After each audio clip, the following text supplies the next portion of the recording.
Not a lot of people know this, I suspect, but a wealth tax commission was established in the spring of this year to look at whether, and if so, how a wealth tax should be introduced into the UK. Included within that consideration was and is whether that wealth tax should be a one-off tax or an annual tax. Now, the precedent for an annual tax is out there in Europe. We have Norway, Switzerland, and Spain operating a form of wealth tax. We have France and Belgium operating a form of wealth tax, but only in relation to in relation to real property. So the Commission is looking at that. They are going to look at wealth tax as a whole and how it could operate if it should in the UK. It's going to be it is an extensive review.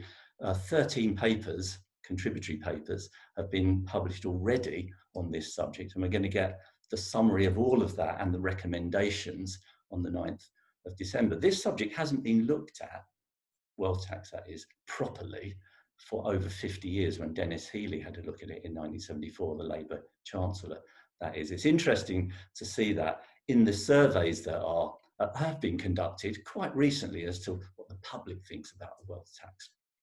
There's been reported quite a high element of support for wealth tax, but in most of those surveys you find that people say, oh yeah, but don't include my property, residential property, and pension funds. They should be excluded. Then I'm happy with the wealth tax, understandably, because when you look at maybe the thresholds that people find are reasonable, 500,000 to 1 million, if you took out property and pensions, most people in the UK wouldn't be subject to a wealth tax.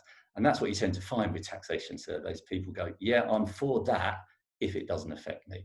So we'll have to wait and see what these recommendations there are. I'm looking forward to hearing them and reading them, because the contributors to the Wealth Commission, the people who are part of that commission, are well-respected lawyers, accountants, solicitors, and economists. So it will get a very robust and thoughtful view put to us on the 9th of December, and then we will see what happens.